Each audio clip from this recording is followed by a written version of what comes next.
What's up, everybody? This is Podcast Gameoverse, episode 091 for Saturday, January 15th. I am Wasabi Ice Cream, joined as always by my dude Rick. What's up? Yo, what's up, everybody? I'm excited. We got a fun show. I'm excited every week. I always say that, regardless of what we're talking about. I Yeah, love doing this. yeah. This is fun. This is the highlight of my week. We got a few topics to go over. But let's start where we always start. If you're a fan of the show, you know where this is going. Tell the people what you've been playing, Wasabi. So, I've still been playing. I haven't been playing much, or like much like different shit. So, still Yeah. playing Life is Strange 2. Been streaming that Monday, Wednesday, Friday. And I'm at like the final episode now, which I was gonna stream yesterday, but we actually ended up playing some other shit. Oh yeah. But I forgot where I was last week with it. Last week I think I only played the first episode. Um, but now I'm at episode 5 now. I haven't finished it yet, but the episode 2 and episode 3 and episode 4 much better than that first episode. Yeah. Like that first episode kind of like I don't want to say like rubbed me the wrong way, but it was like, is this what this game is gonna be?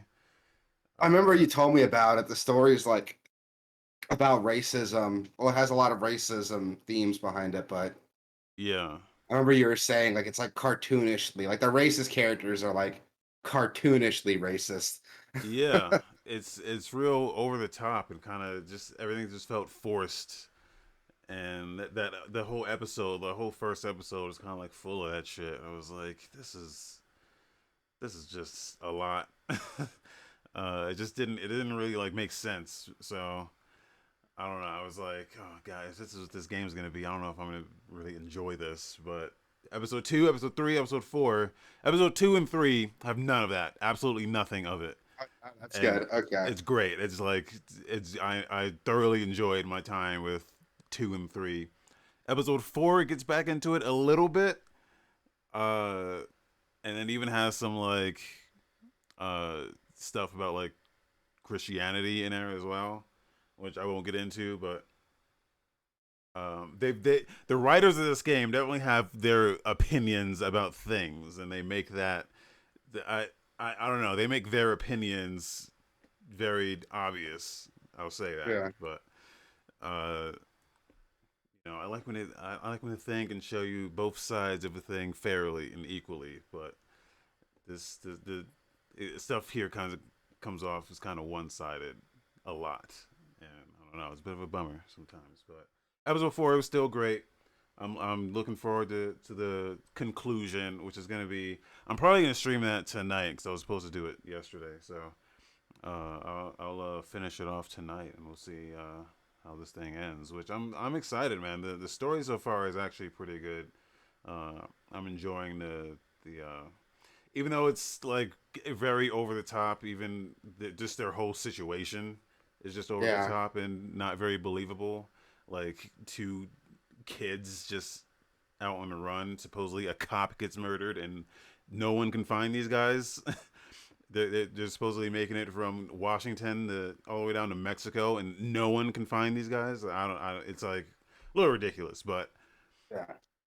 I'm enjoying it. You just gotta kind of just suspend your disbelief and enjoy it. So I'm gonna do that tonight. We also played yesterday. So what we did yesterday was we played the Anacrusis because you said that you'd been playing it, and I was like, well, fuck, I feel like we gotta check it out.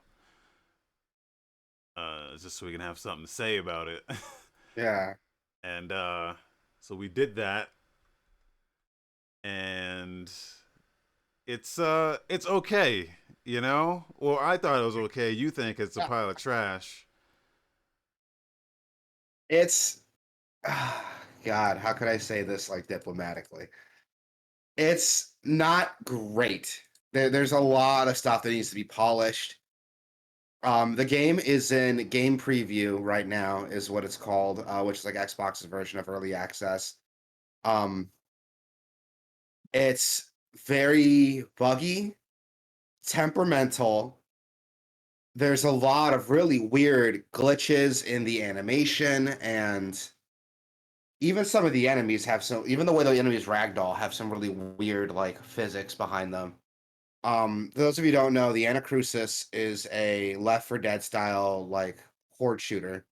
You're moving from one objective to the next with the hordes of enemies coming at you. They're special enemies that you fight. In this game, they're aliens, but they're basically zombies. Like the way they attack at you, the way they chase you, they're Yeah. basically zombies. Um, my big concern is that even if you took out like all the technical hiccups and some of the more egregious issues, which we'll go into in a minute, what is this game doing different from those other games? Like, what experience can I get from this that I can't get from like Back for Blood or from Left 4 Dead? Answer is not a lot, really. The game has this cool system where it showed it earlier in the game when you walked up to one, but you can find these things called matter compilers, which think of them like power up chests from Binding of Isaac. They give you these like special power ups that can change how you play. And every time you show up, it gives you 3 random power ups. I'm not sure how the algorithm works. I think it's based on like what you might have equipped. Because there are some that like I noticed if I had like a grenade on me, I had an incendiary grenade. It offered me like, oh, like incendiary fire from your incendiary grenades don't hurt your teammates, or carry more grenades, stuff like that. Or if you walk in a goo grenade, it heals you. Um, so I think there might be some algorithm based on what your current equipment is. It'll show you the perks that are available, but I can't prove it. My big complaint though is that the perks don't really change a lot to like justify this inclusion, especially with how infrequently the game gives them to you. I don't know if we Yeah. just suck and we just couldn't find any, or because it's randomized every time. That first one will always be out there, I noticed from the start of a level, but where you find the other ones, it feels random. And I don't, even if you die, you restart from the last checkpoint, and it'll reset where those compilers are. My big complaint is that the power ups aren't as diverse enough to like justify it. Some of them are things like, oh, carry more ammo, hold more grenades. If you ping an enemy, they take a little bit more damage for a little while. They're kind of boring, honestly. Like, if Yeah. this is going to be your main differentiator, which I didn't even know this was a feature because I didn't really know a lot about this game until I started playing it, you gotta up the ante a little bit. Give me some weird shit. Like I said, Binding of Isaac, you made the great example. Binding of Isaac, which we also played yesterday, has some outrageous power ups that can drastically affect how you play. Um, I would love to see stuff like that. Give me really weird shit that completely changes how the game's played out. Um, I don't know. Maybe that would just kind of break the game a little bit, but I don't know. Also, the game has some really annoying fucking enemies. Like my god, the spawner is my least favorite. You saw those like little ball things with the stocks that shoot you. There's an enemy that summons those things. It's called a spawner, and it summons like 8 of them at a time. It's fucking crazy how fast and how frequently it spawns these things. And it's the most annoying enemy in the game because they just keep coming, and you got to find the spawner to stop Yeah. them, and it's really frustrating. And they never But spawn if it's like, it's not yeah, even just those things though, because it never spawns any just one thing at you. It'll spawn yeah, that, then it'll spawn like 3 brutes, these big ass guys that like rush you. It'll spawn a grabber or whatever the hell it's called, and that thing will just catch you and just lock you in place from oh across the map yeah, like a fucking Stretch Armstrong. I'm like, yeah. that's happened to me a couple of times. It'll I just remember spawn like, watching it grab you through a wall. Like you're behind like cover, and it still managed to like grab you. You can see its like arms clipping yeah. through the wall. Which that was one of the Um, problems with Back for Blood. One of the issues people had was how frequently it would just throw shit at you out of nowhere, and constantly. It's kind of annoying. yeah, it's super That's frustrating. Like this part you're playing through here, like when you get up to that, the first time I played through this, when you get up to that, the top of that escalator or those stairs there, I fought a brute up there. That's what a brute is right here that we're seeing on the screen. These things take so much damage and they hurt you so fucking bad, and they're so quick. They're like the tank from Left 4 Dead, but I would argue more annoying and more fast. Um, and they just unload on you. I've had moments where like it would throw one at me. I'm like, oh, that was tough. And the next room, it's like, oh, here's another one. And on yeah. top of that, there's like a flasher that like flashes the whole room and lights it up like the goddamn sun, and you can't see anything. You can't ping while it's active. So you got to go find it, and it always spawns with with creatures. So there's always like a horde following these flashers. And on top of that, it'll spawn like these goo monsters. The goo monsters are really creative. They're kind of like the spitters from Left 4 Dead, but instead of like slowing you down, obscuring your vision, they completely freeze you in place. They cover you in this goo, and you need a teammate to like shoot you out of it, which I think is really cool. That's a pretty neat concept. It's annoying as fuck. Now you got two monsters that can immobilize you, the grabber and the gooper.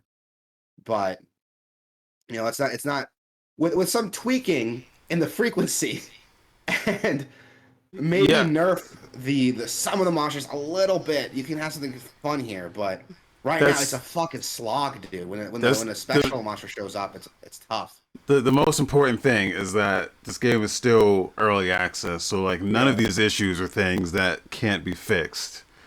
yeah, And I think that's what they're trying to do is get feedback on this stuff so that they can say, okay, yeah, that's something we need to look at and that's something we could fix. Because I think Back for Blood did eventually fix their spawning system, their AI uh, system, so that it does like spawn stuff in a better way. I haven't gone back to that game in a bit, so I'm not totally sure about that. But I think what we actually need is like a good, because even if this game was running perfectly and everything was perfect, it's still kind of bland. It's still not yeah, very exciting. The one thing I really love about it is the aesthetic. Like it's yes, like a 60s 70s aesthetic, sci-fi aesthetic, and the level design is really cool. We eventually got to like an outside area that was more open, and like remember like we got to that field area where there's a bunch of like grass and flowers and we couldn't see shit because the grass was so tall and everything was spawning. yeah. It was really Like cool. There's some cool stuff, and like what's cool with the game is that it takes place on like a ship, like a huge space station. I think is what it is. yeah. And so there's this really cool part where you go outside and there's like a skybox like replicating like day sky.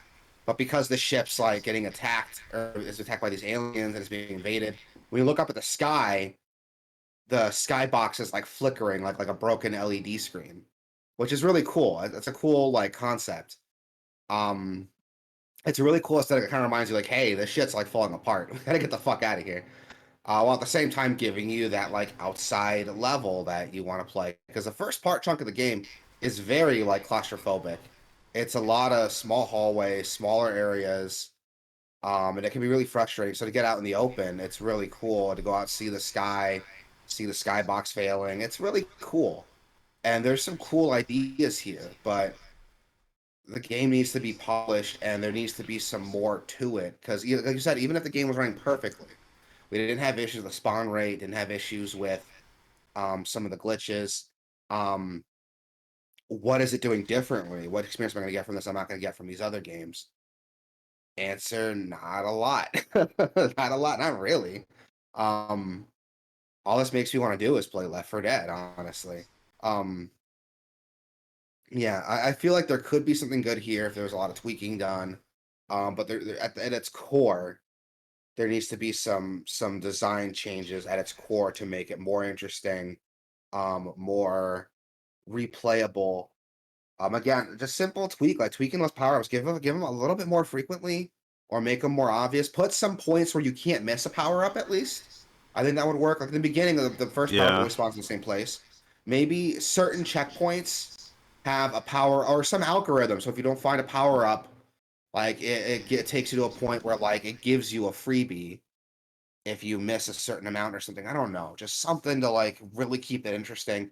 I Because mean, it should unlike just Binding of give you. Isaac, It should just give you once you get in the elevator. It should just let you choose one every elevator, every like checkpoint. You that know, would be cool. and Yeah, then it 'cause should give you Binding the of Isaac ones is that the you same find. thing. Like, you could find like Binding of Isaac is the same thing. I know I keep comparing it to it, but this game is obviously getting inspired by the roguelikes, and Binding of Isaac's one of the best ones out there. You can Yeah, find treasure chests that give you power ups, and after you fight a boss, it gives you another power up. It's random, but it gives you one. Something like that would be cool. This way, like even if you like miss some of the ones in the level, you always get one like at the end of a boss or something, at the end of a checkpoint. yeah. Um, We and got make them B-Master. crazy. B-Master's in the chat. It says Left 4 Dead sucks. Back for Blood is kind of cool. I disagree on that, but whatever. Um, here's my issue with this is like if they the perks, like you said, were more crazy. I want to see some crazy shit. Like you brought up a cool one. Every like fifth shot like can chain lightning or something. That'd be cool.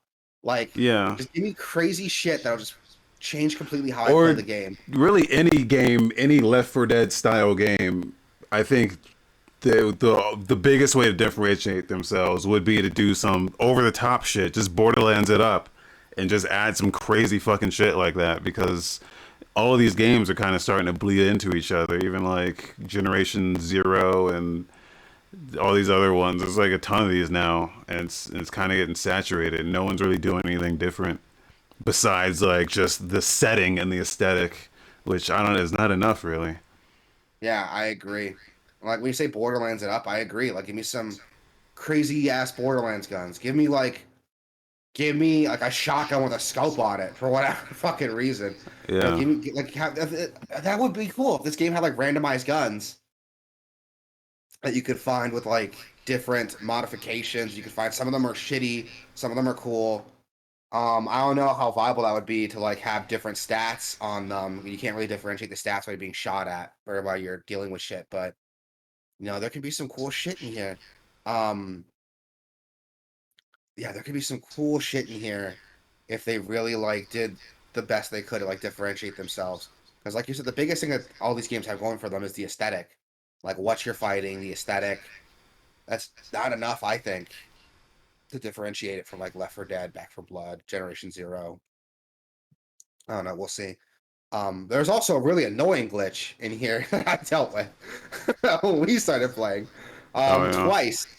Twice the game had glitched out. It was after one of our allies was downed, and it would say like, "Oh, press." For me, it was like the H button to respawn your ally. It'll spawn them, but it'll summon more monsters to your location. So be careful. Anytime that option came up, my viewing would change. I would be crouched down. It was what it looked like to me, and I couldn't aim vertically. I could only aim horizontally. It's like I was playing like Quake or something. And the second time it happened twice. After I died, it was gone. The second time it happened, which you're gonna see in this video here, I couldn't aim vertically, but my crosshair could still move. It's like I was playing GoldenEye. Like, what is this? Yeah, Look at this shit. you had a bunch of issues that I just did not see. Like the only thing that happened for me was that my controller was just vibrating nonstop, Yeah. which was annoying. But other than that, I didn't get any issues. I didn't have that issue when I was playing earlier because I played it. I did 2 runs earlier before we hopped on and played. Earlier that afternoon, I did like 2 runs. I didn't experience that glitch. I did have some weird issues with the grenades though. Like you would throw a grenade and like the animation wouldn't play. Like it was so weird. I would throw the grenade and sometimes I would see the animation. I'd throw it. I'd see the angle of the grenade, where it would land, and then it would go off. Other times it wouldn't play any animation. The grenade would just explode. It was really weird. Yeah, like again, it's early access, so I don't want to be too harsh on it. But there could be something fun here if they changed up enough of it. Like, get weird with it, get crazy with it. Like, look at this fucking. We're okay. So this is a there's a video component to this show. A lot of people just listen to the audio and don't know there's like video to go with this. But this scene right here, there's 3 fuckers, at least 3, like Yeah, bad there's the guys. grouper that got you. There's the flasher that's Yeah, flashing everything. There's a brute right there in front of you that's like fucking everybody up. It's like, my God, can we like spread them out a little bit? Like, come on. it just throws Cut me. one of everything at least, and it just fucks you up and it just doesn't feel good.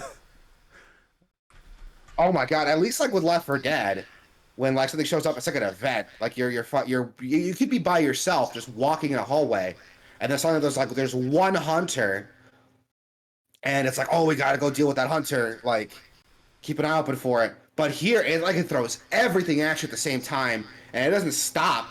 And on top of that, every character, I had moments where like Oh every yeah. 1-4 of them were like, brute. oh, there's a brute. Someone take care of that brute. Get this brute out of here. And like all of them have to comment that there's a brute there. We Yeah. once had all of them say at the same time, like one after another, there's a brute, there's a brute, there's a brute, there's a brute. Like one after the other. And I was like, dude, the scripting is so weird. I guess I don't want to shit on it too hard because it is early access, but there's some really funny like little like issues here with like the AI scripting, the voice scripting, but whatever. I don't want to shit on it too hard because there could be something good here if they tweaked it. They have a roadmap up, and they're very upfront. When you boot the game up, they're very upfront that it's a work in progress. They have a roadmap to kind of show off like some of the progress that they're making. Um, so hopefully we can get something cool here. But again, even if the game was running perfectly, all these weird hiccups that we talked about weren't there. It's not, in my opinion, doing enough special to like differentiate it from the rest of the crowd. But yeah, that's all I have to say about it. I don't think I have anything else I want to say on this game. Um, we also after this we played Binding of Isaac yesterday. This is my first time playing Binding of Isaac with all these crazy ass mods. So there was a bit of a learning curve there. But we had fun with that. We had a lot of fun with it.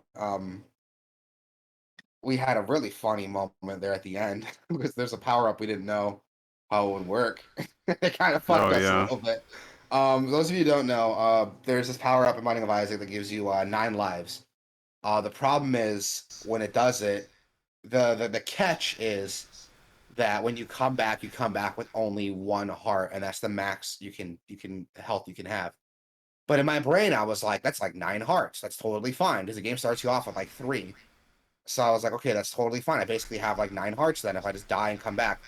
But we forgot how this power up works. Is that when you die, it spawns you back in another room. It doesn't spawn you in the same room you died in. And if you're fighting a boss, that boss's health gets restored back to full. So at the end of the game, it was up to me to kill this boss. I had to basically kill the boss with like 1 hit point. Because every time I died, it would just start over again. And his health would be full. That sucked. we had a really good run up until the end there. Um, Yeah.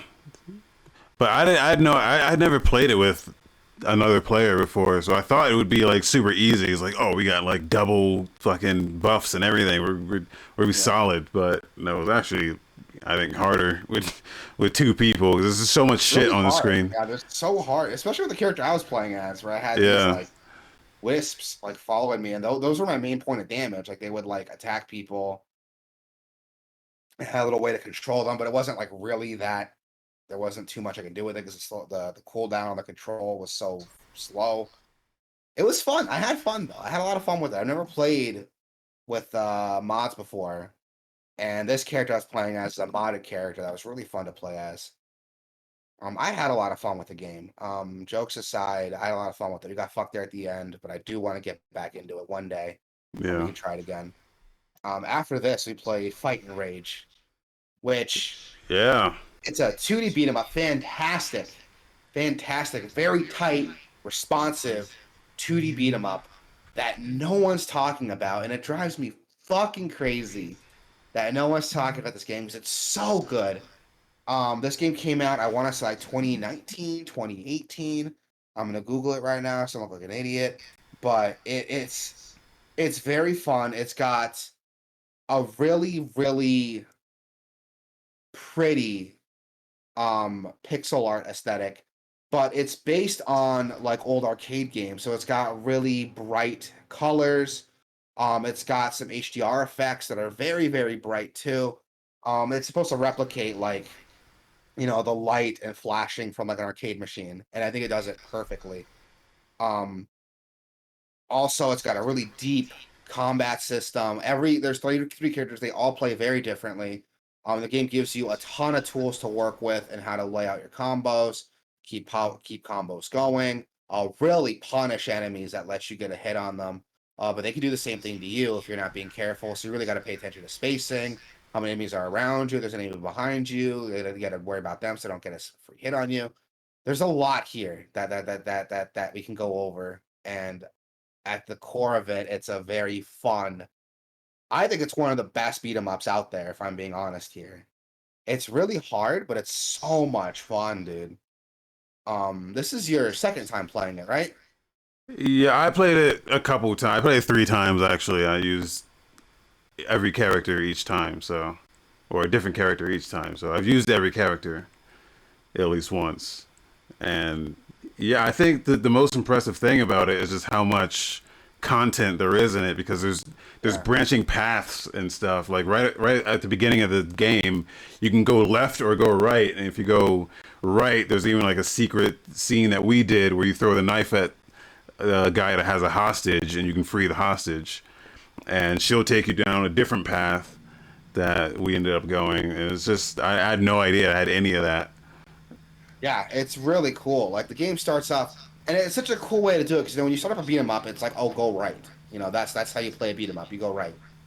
But with this game, it from the beginning you can run left. So the game starts off with like this village you're in getting attacked by these like mutants, and you have to like go defend it.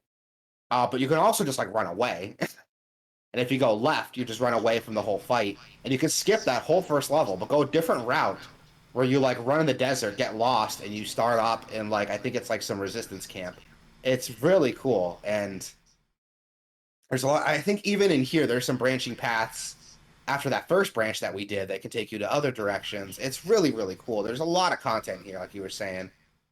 There's a lot of stuff that you could just miss out on that you could find. Even within levels, there's some secrets that I forgot were there. Like the forest we were in, I know there's like a way you can go to a different direction and you can go through a totally different area and find like other power-ups and some other bosses. There's a lot here. I've never beat it until we did it on stream because I always try to play it without using a continue, just using the lives the game gives me. Um, so that's a problem I have. I just don't like doing that. I don't like using continues in games. I don't like playing easy mode on games, which is funny because I'm not even that good at them. I just feel like I don't know. I feel like it's a hit to my pride if I do it. I don't know why.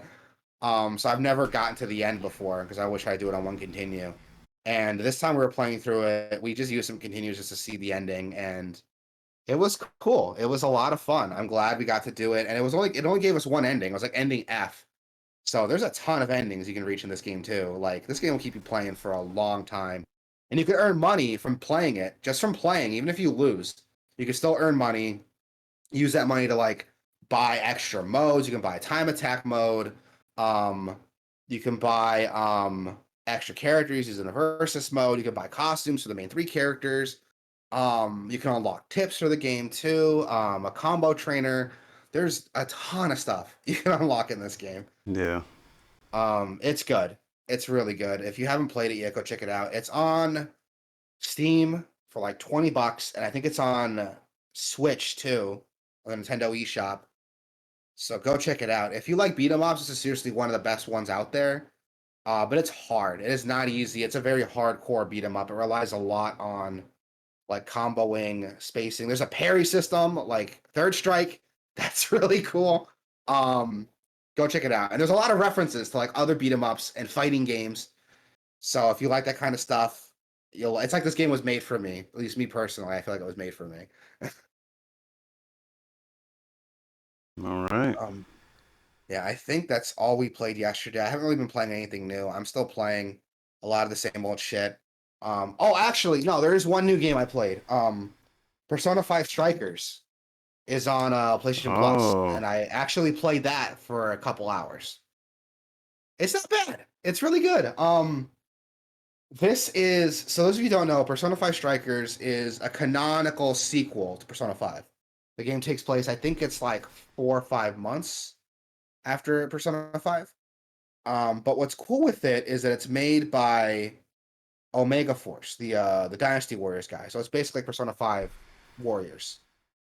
But what's cool with this game is that it leans more on the Persona 5 stuff and the Warrior stuff.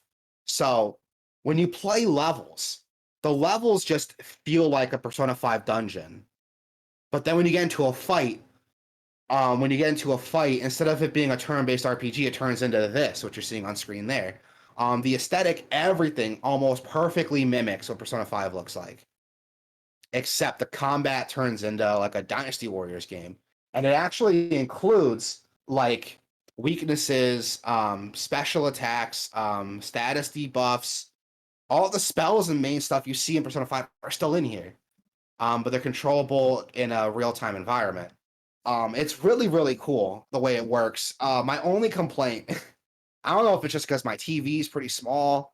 I have like a 46-inch TV I play on in my living room, and I sit pretty far away from it. I sit like maybe 10 feet from it because my living room is pretty big.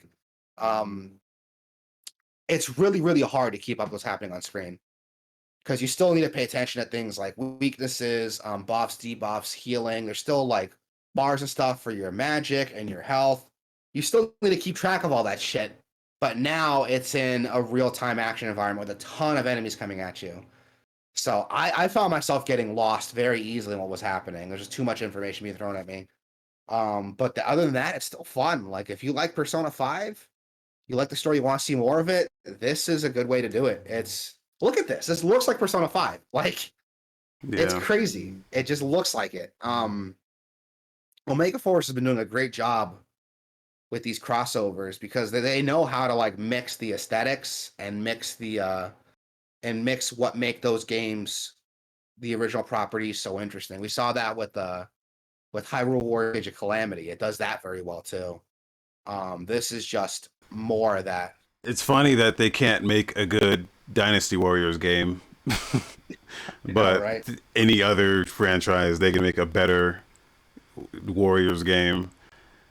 Like name any, like anyone. Like they even did like a Attack on Titan one, and that one was dope as fuck. It was dope as fuck. I never played it. Did you like it? A lot of people didn't play it, but I played the first one. There's like two or maybe even three of them now. I played the first one. It was fucking awesome. Like you're zipping around like you're doing Attack on Titan shit. So I don't know. I want to try this though, but I was not a huge fan of Persona 5. Just I don't know, the pacing was the problem for me. But It's not a so problem in this game. Like yeah, it starts you off pretty quick with some of it. Um, Actually, that's not entirely true. There is a lot of story stuff in the beginning, but it's not like Persona 5 where it's like, oh, you got to sit through like 5 hours of like tutorials. Like, no, you get into the first dungeon unrestricted pretty quickly. Um, so you could do quite a bit in it. There is a lot of like story stuff at the beginning, just kind of laying the groundwork and just like reintroducing the characters together. But it's not nearly as like egregious as Persona 5 was, where you're spending like 5 hours, just talking to people and yeah. then you do the dungeon for like what, like 5 rooms, and then it kicks you out and you got like another hour of story stuff. It's not that egregious, but it's not going to get you like right into the game immediately either. But it is cool. The thing is, the two is that the game just like throws so much shit at you. um the game has all the original party members from Persona 5 and one new party member I don't want to spoil, from the beginning, right from the get-go. They're all there, and they all play drastically different from each other. Even some of the abilities that they have are completely different. Um, Makoto, the biker girl with the punches, she has combos that bring her motorcycle persona into the game, and some of her combos actually like buff her after you're done using them. Ryuji, the guy with the skull mask, his combos are slower, but he can like charge up his attacks to do more damage. Um, Yusuke has very quick combos with counters in them. There's a counter button you can push with him that no one else has. They all play so differently, and it's really easy to just get overwhelmed with like, oh, how does this character work again? Because you can swap between them on the fly too, and play as anyone you want anytime. So it throws so much stuff at you. It doesn't drip feed you these mechanics. It's like, okay, here's how weaknesses work. Here's how one more chance works. Here's how follow ups work. Here's how your character works. Make sure to go in the tutorial so you can see like what the combos are because it doesn't tell you from the beginning. It throws so much stuff at you, so prepare to get like very overwhelmed. But it's a lot of fun. I really really liked it. I kind of want to play more of it, and I'll have more opinions on it next week. 'Cause I only played it for a couple hours, but so far as a Persona fan, I think it's dope. I'm glad I didn't pay money for it though. um, because it's a hard sell. You know, if you want a Persona story, it's a hard sell going from an RPG to like a Souls like, or not Souls like, a Musou Dynasty Warriors like. Um, it's a hard sell for someone who wants a turn-based RPG, but it's if you want the story, it's good. It's worth it for that, I think. I mean, I can't be surprised. Like Persona's always like. I remember when there was like a canon story to Persona 4 that was like a fighting game, and another one that was like a dancing rhythm game. Yeah. so, so like if you're a Persona fan, like this is how they do. Um, but yeah, that's the last game I played. Haven't been playing anything new. Still playing a lot of the same stuff. But let's move on with our main story tonight. We didn't have a lot of huge stories pop up. It's been a pretty slow news week, but we did get one big one that we want to talk about. Really, this is not even big. I didn't even want to talk about this really, but I think it's pretty big for specifically the response to it. I think is what's big. But yeah. yeah, like you started off then. You wrote you brought the story to my Oh, attention. so Started yeah, it off. so this is about the G4 TV thing, okay? It's about well, one of the hosts, Frosk, I think she goes by. She came out of I guess nowhere on the one like a segment on X Play to talk about sexism in gaming, but Yeah, and there's been a lot of dog shit takes on this, yeah, a lot. which is why I felt like I kind of want to just talk about this and say what I want to say about it because We want to give our dog shit take. yeah, But yeah. jokes aside, yeah, continue. Sorry. But I'm not familiar with her work. I know the little I know about her is that she's in esports to some degree, and she's worked with like League of Legends in like Yeah, esports. And that's all I know about her. I've seen her once in on the G4 side of things, where she was sitting with another woman, and they were kind of just having fun, like on the couch, just doing like crazy, weird, like drinking game stuff, like 21 question type stuff. And like my opinion of her, she's really cool. She's really dope. I yeah, like her.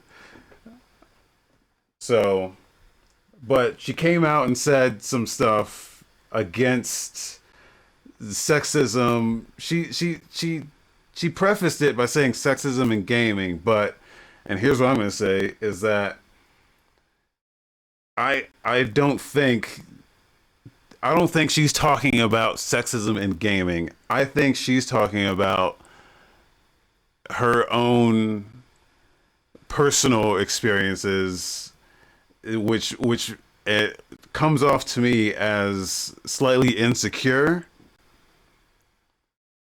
Let me know if you agree with this though, because I don't. She said, and I kind of wrote stuff down, and not like direct quoting her, but this is kind of paraphrasing. She said, every time G4 is brought up, there will be backlash because I'm not as bangable as the previous host. It's somehow expected that you can talk about how much you jerked off to women as a compliment. Morgan Webb and Olivia Munn did not exist to be nice on the eyes for you.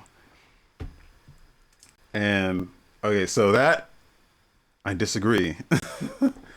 uh, I think you are lying to yourself if you think that Morgan Webb and Olivia Munn, not disregarding, they could have like they're very knowledgeable about the stuff that they do. They're not discrediting the work that they do or whatever. But I think you're lying to yourself if you think that they weren't presented on screen like them being women had nothing to do with Olivia Munn especially because every other day on Attack of the Show she was licking or sucking on something. yeah. I I remember. like I don't agree with that. They were that their eye candy appeal had nothing to do with their presence on G4. But um I don't know. I have back and forth opinions on this because half of me gaming can be very sexist. That's not something new. That's not a definitely That's not a hot take, you know. No, you know, gaming can be very sexist, can be very unfair to women. I have known women who game who have had to like prove themselves to like people when they say they play games, you know. You know, if you're a guy and you mention like, oh, I play like Call of Duty or something, people are just like, whatever. But if you're a girl and you're like, oh, I play like Halo, it's like, oh yeah, like, you know, name all three prophets in Halo. You know what I mean? Like, Yeah, there's this but see, like but that, disgusting gatekeeping with it that's really gross. And I feel like women at a core are scrutinized more from other gamers than men are. I yeah, feel like there's yeah, and that's something I can agree with her on when and because she I agree mentions with that definitely. yeah, But I don't think yeah, when she, and I get like she was kind of in the heated moment. She was definitely saying this with a lot of passion and not completely, I guess, thinking about how she was saying it. But I don't think that's it. Didn't come off like that part of it didn't come off as what she was saying. I think, and she seems like someone that has.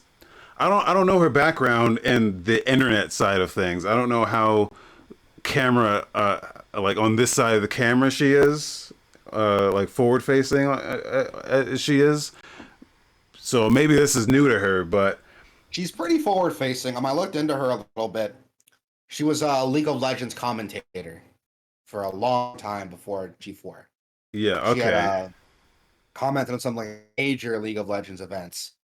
Um, and she was a major commentator for the English speaking League of Legends commentation team. So for the League of Legends Pro League, she was a major commentator for the English because it speaking Pro comes League. off to me as there's a it seems like she's seeing a vocal minority of people saying these things about her, and she's taking it all personally. Whereas I don't think there's not a majority of people. I don't think there's a majority of people saying this stuff, but she's letting a couple of comments, and she mentioned specifically in this rant here. She mentioned specifically like you chatters. I see you right now in the chat. Like I think she's really letting get this stuff get to her personally, and I don't know if she knows how to deal with it. Because if you've been doing this for a while, you have to kind of learn how to not let that stuff get to you. Because the women who are doing this now, like I don't know, like Alana Pierce comes to mind. Like she used to work at IGN, but now she like left and is like doing her own thing on like YouTube and shit. And she's got her own podcast. And she's doing it. She's doing a lot of great stuff. Like she gets it too, but I think like she's knows how to deal with it. She's been Yeah, in this industry, like yeah. the where you have that, where you have your opinions industry about like the games and shit. So she's used to that stuff coming at her, and she knows how to fucking deflect that shit. And I just she Frost comes off as like she's just new to it. I don't know.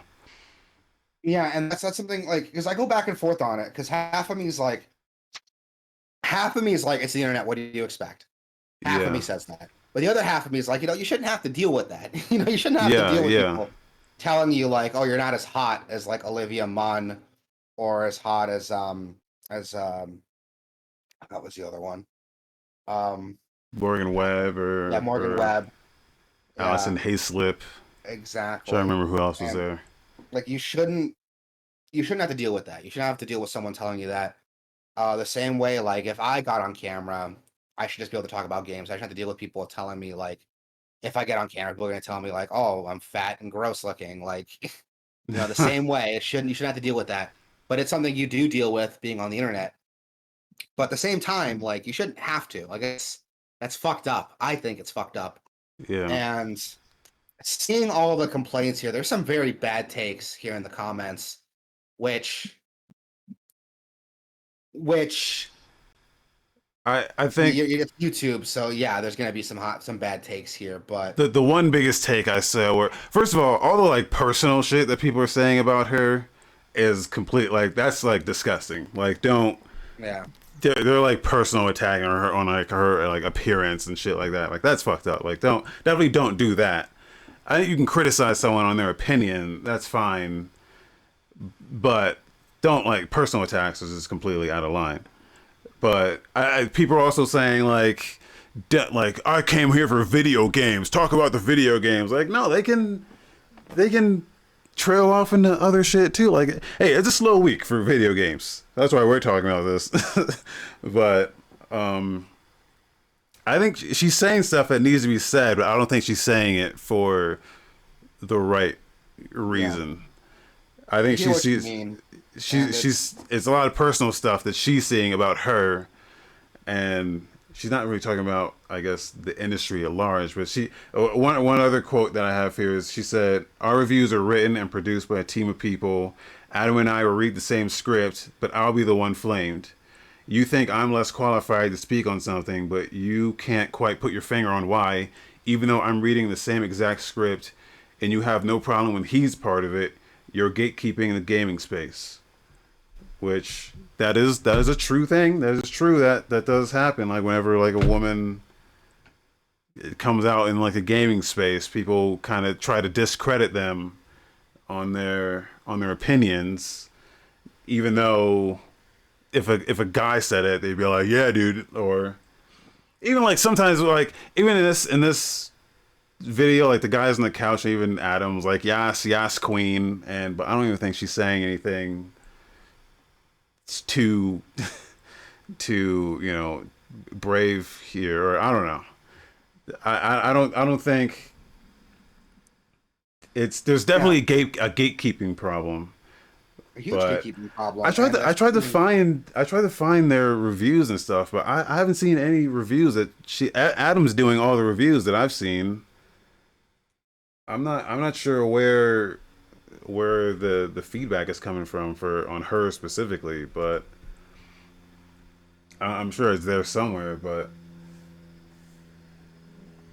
yeah, um, and that's something that drives me nuts. Is like she's making valid points about gaming culture as a whole, but it's coming from like a personal bias yeah, with her stuff. And I get it, no one should have to deal with that. I agree completely, but at the same time, like there's a time and place to do it. Um, and I would argue that like, on her show, talking about like because the whole point of this show I think they were doing was God, what was it? It was about gaming grievances, airing gaming grievances.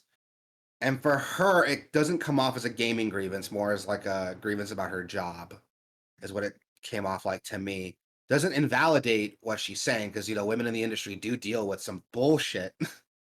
yeah, Anyone who wants to talk about games or work on games as a woman, there's a lot of bullshit, sexist gatekeeping there.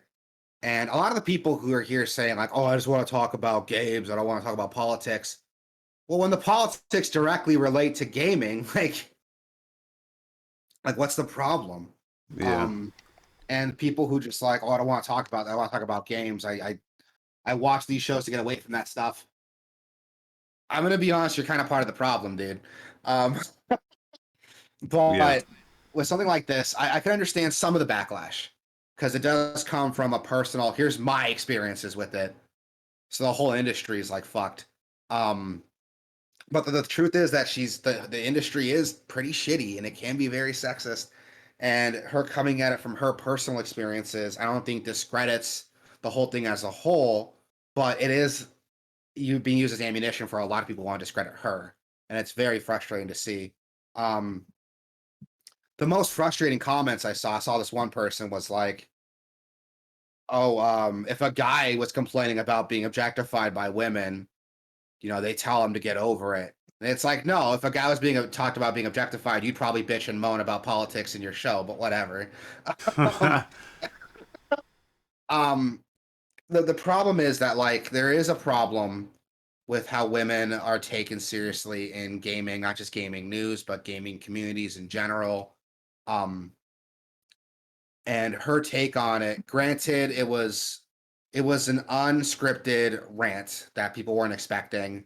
You could even hear from like Gerard on here. He was like, "Oh, I didn't know this was happening," and she admitted that they were supposed to talk about She was supposed to talk about Red Dead Online was the original plan, and then she went into this rant. Yeah. Yeah, and I'm not gonna sit here and be like and just shit on her for it because this is a legitimate criticism, even though it's coming from a personal place for her. This is something that is indicative of like the industry as a whole, honestly.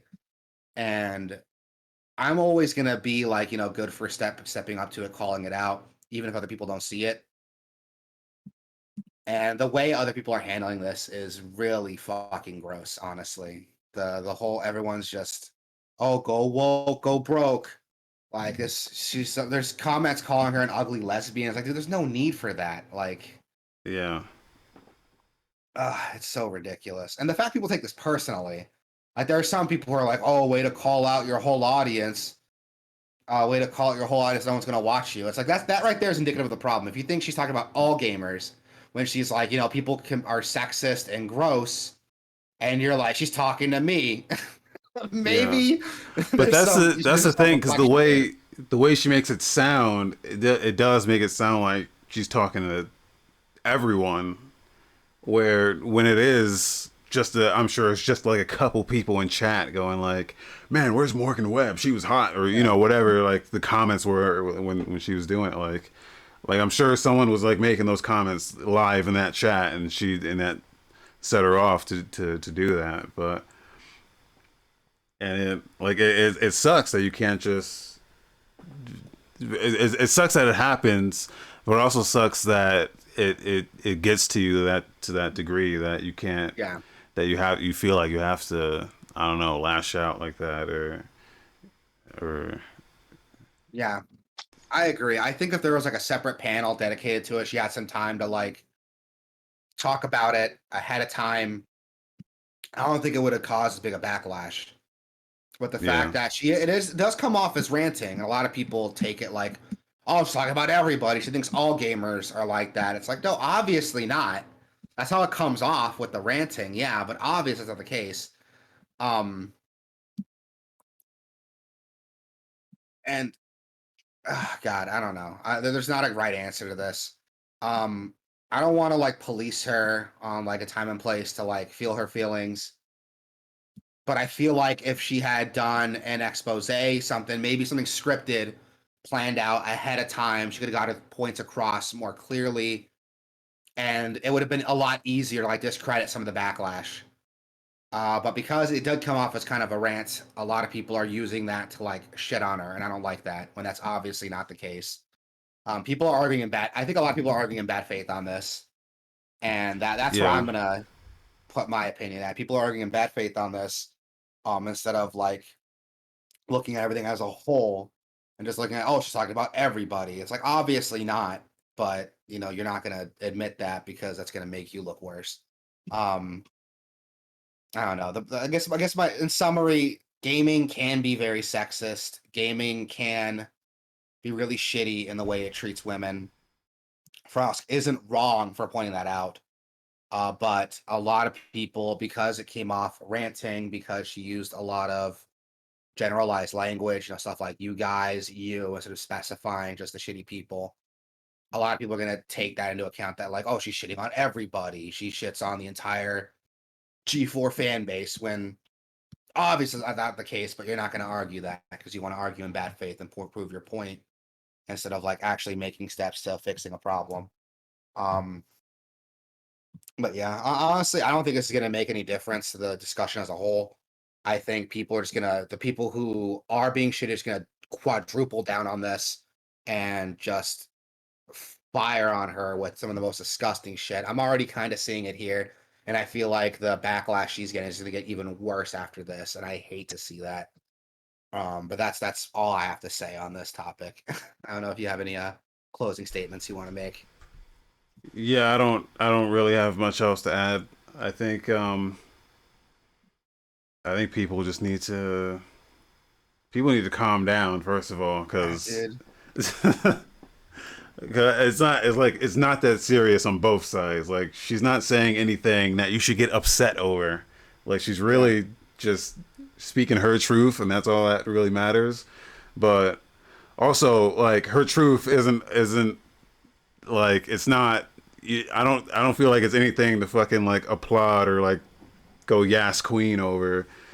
Like she's feeling, she's got some feelings about the way she's being portrayed, or even like compared to the previous hosts, and that's definitely not right. That's definitely wrong. But she should feel free to like express her opinion without getting judged over, or like without, she should be fairly judged, not because she's a woman, but because she enjoys the medium. She enjoys video games just like all of us. So everyone's Yeah. gonna have some different opinions on shit. I think she has some opinion. I think one of the most inflammatory things she said, which I didn't see her say it, but I heard she said like, I'm not excited about any PS5 games or something like that. And you know the PS5 trolls fucking get out there. Church of Sony gets out there, and that's all you need to hear is like, what? What about fucking Horizon Forbidden West? It's gonna be the greatest game ever made. Like, you say anything to upset the fanboys, and then they're all gonna come down on you. So like, I think it's some of Exactly. that as well. Yeah, I'm Um, sure that's a part of it. And I'm sure like the really shitty ones are extra shitty to her because she's a woman, a lesbian. She doesn't look like Morgan Webb, doesn't look like Olivia Munn. So I feel like if she ever says anything that was a hot take or her opinion, I feel like she's gonna get slammed on it a lot harder than other people. Um, but at the same time, it's like, why can't we just be cool with each other, man? Just respect each other's opinions, respect each other's life, respect each other's life yeah. choices. You know, to an extent. You know, there's a place for like there's a place for civil discourse, and I feel like a lot of people just forget the civil part of it. It makes Um, people afraid to express their true opinions or express what yeah. they're actually feeling. It makes people. I don't know if you know this, but I put out a Parappa the Rapper video about 6 years ago. Remember that? And that shit is still getting fucking hate comments about, oh my god, look how bad this fucking guy is. Why don't you edit out all the failures and fuck ups? And I'm like, dude, you're 12 years old, okay? You don't know shit about this game. But like, I can deflect all this shit. Like, I don't know. Back in the days, maybe that would have gotten to me. But like, these fucking 12-year-olds, they don't know what the fuck they're talking about. So that's all you got. That's all you got. That's the attitude you got to have. Is like, hey, you're 12. You don't know shit. Okay. Um, Yeah, a lot of but times you just gotta like let it run off. But at the same time, it's like there's time and place to ignore stuff. You know, if someone's like, oh, Parappa the Rapper's the best game ever. If you don't think so, go kill yourself. yeah, It's like, first off, don't tell people to kill themselves. That's fucked up. But don't bring attention to it either. I would have ignored it, stuff like that. But I can't imagine, being hurt. She probably gets this shit every day. I'm yeah. sure there's like the same group of trolls that like hate watcher stuff. I mean, especially Just in the shit League on of her. Legends. I wonder. I would like to pick her brain about what it was like in the League of Legends space, especially with the shit happening with Riot Games and the shit that said Ooh, we me know too. about their culture. As I'm curious to know about what her experience was like over there. But So there is a subreddit, the G4 TV subreddit. Someone made a post asking what all the hate is on some of the female hosts, especially Frost. And yeah, Frost actually comments on it and gives some more feedback on what she's going through, and also talks about some of her time at League of Legends. It's very interesting. I didn't want to go into it too much. There's quite a bit there to go over, but she went through yeah. some bullshit, dude. And if you guys want to Post see that. it, I'll put Post it. that in the stream chat there. Yeah, I'm putting it right here. So her real name is Indiana Black, and that's her. It's a dope That is name. her. Yeah, that is her screen name on Reddit as well. So you'll see it here. Oh, We see Beatmaster's you, B name. Master. We see you. We see the chat. We don't want to get off topic. We see you, B Master. B Master's in the chat, just like you can be if you go to gameverse.com/Twitch or gameverse.com/Discord or gameverse.com/YouTube. B Master's talking about Kirby. We'll get there. We know there's a new Kirby trailer. We're getting there. Don't worry, man. We'll get there. Um, but yeah, I put the video there, or the video, the link there. So it's literally just someone asking like, "Hey, what's the big deal with people hating on some of these hosts, especially Frost?" And then Frost just comes in like, "Hey, here's the deal." So if you want to get some more insight on what it was like for her working in working as a lead commentator, working with Riot, and other teams, it's really interesting. And it kind of lends more. I think it's because I read that first. That kind of led more credence to where her rant's coming from. But yeah, and a lot of these videos, a lot of people are reacting like Lady Gamer slams her own audience. Like, no, obviously it's not her audience. These are people who are telling her to like, you know, making fun of her, calling her a gross lesbian, and saying she doesn't know what the fuck she's talking about because she was born with a vagina. Obviously, Yeah. they don't want that audience. And for people to just automatically just assume, like, oh, she's talking about me, like, go fuck yourself. Jesus Christ. How fucking thin is your skin that you gotta hear this generalized topic? Oh, there's some shitty people on here that say disgusting shit to me and discredit me because I'm a woman, and you're just automatically, oh, she must be talking about me. Like, go, God, get the fuck out of here. um, but yeah, yeah, let's move on from this. This is pissing me off a little bit. Yeah. um, hold on, I lost the show notes. Where did the show notes go? Here we go. Okay, so moving on. We got some quickies. Take-Two Interactive had bought out Zynga Games at about $12.7 billion. Honestly, the biggest thing I'm hearing here is that Zynga's still around. Those of you who don't know, Yeah. Zynga is mainly a mobile games developer. They did games like Farmville. What was it? Poker with Friends, I think was like another one they did. Whereas with X with friends, Yeah, ecstasy with friends.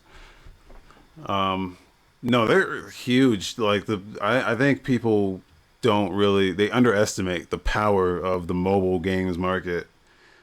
That like all you need is like one big hit, and like you've made 12 life savings worth of cash. So yeah, Zynga is probably one of the biggest, if not the biggest. There's probably I like I didn't don't know. know anybody was still playing any of their games. So I thought everything was like when I think like mobile games, I think like Candy Crush. Yeah, Um, I don't know if people are still playing Candy Crush. people still Fortnite, play I know Candy it's really Crush. popular on mobile, but like Farmville, people are still playing Farmville. People Like, still play. It's Farmville 2 now.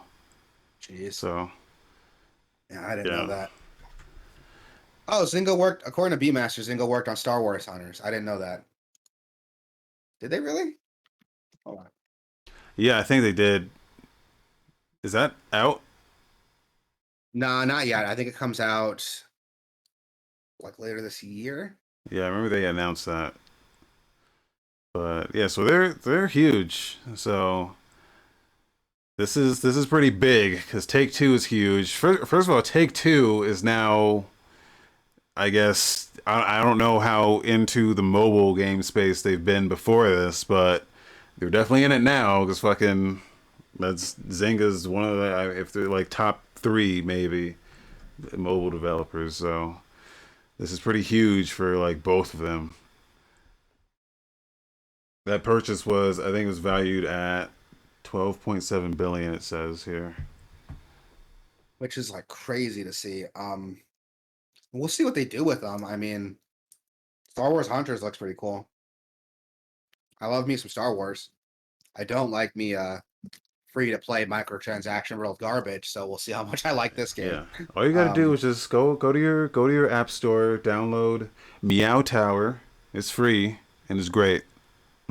I downloaded it. I just gotta play it. It's on Oh, my it's phone. fantastic. Play it every day. Um, really? Okay, I'll give it a shot then. Um, Next news, we got Attack on Titan is arriving in Call of Duty in a crossover nobody saw coming. Yeah. We're getting Attack on Titan content in Call of Duty Warzone. Um, they're basically skins. The biggest one is a skin based on Levi from Attack from Titan, It which looks dope.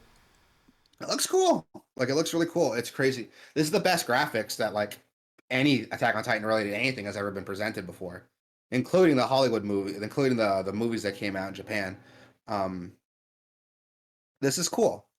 I'm not a huge Attack on Titan fan. At least not really. Oh, sorry, it was Call of Duty Vanguard that it was in. I'm more Is it curious as Vanguard? to it was Vanguard Yeah, it's and Vanguard Warzone. and Warzone. Okay. I don't know who the fuck is even playing Vanguard for them to get excited about this, let alone get excited about the Attack on Titan shit. I totally forgot Vanguard existed. I thought it was still Warzone everyone was on. Well, it Yeah. kind of is. People are still playing Warzone. Those of you who don't know, Vanguard was like the latest Call of Duty to come out. The latest, like, I don't want to say proper Call of Duty, but Yeah, I it guess the was. latest proper Call of Duty, Yeah. $70 game. Um, but yeah, this is a major step. People are shitting on it. People are just like, oh, this is dumb. People are calling it cringy, but it's like, really? Like, it's crossovers are fine, dude. Like, crossover content, costumes, aesthetics. Like, what's the problem? I don't see Yeah. the problem here. Call of Duty, people who are just like, oh, I want Call of Duty to go back to it's never gonna do that. Come on, shut up. It's not.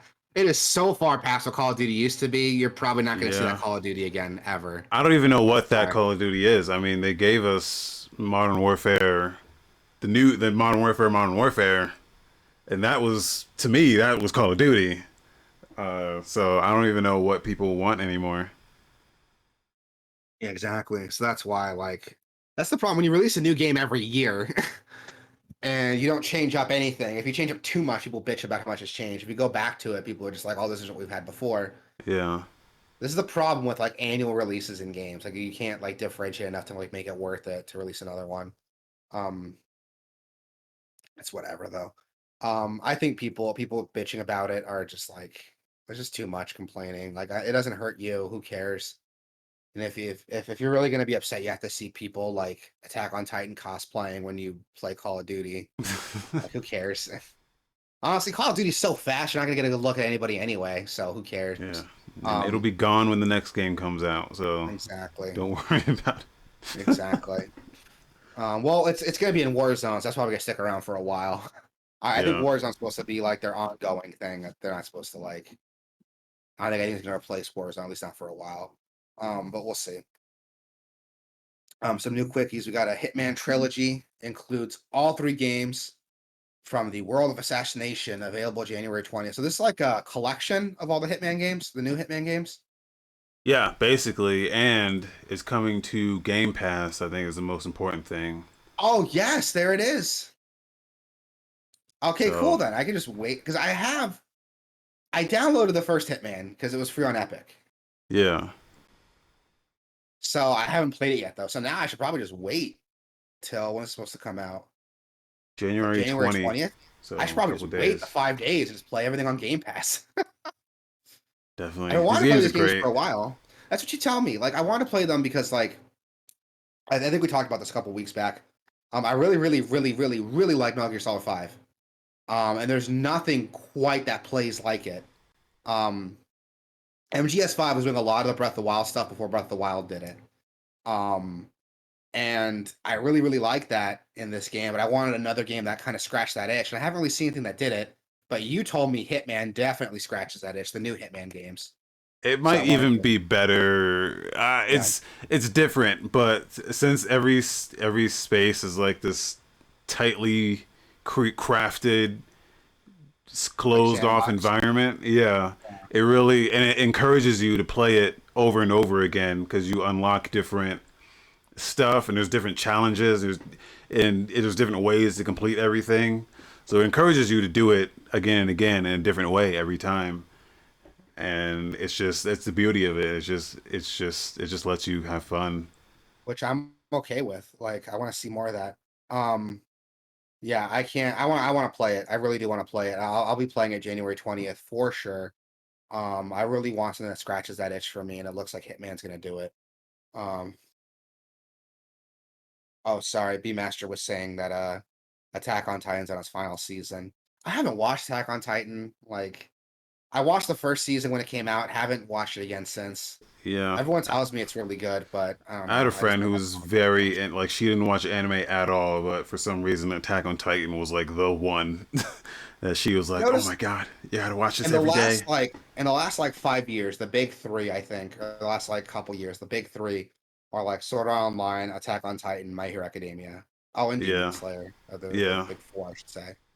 With those four, people are like they made a lot of new anime fans with those four series. yeah, Um, I don't know. I'm not a huge anime fan. I watch some anime because there's some shows out there that are legitimately like really good, but I'm not a huge anime fan on its own. I don't watch like any new anime that comes out because it's an anime. You know, I need to get some recommendations from friends. It needs to yeah. interest me.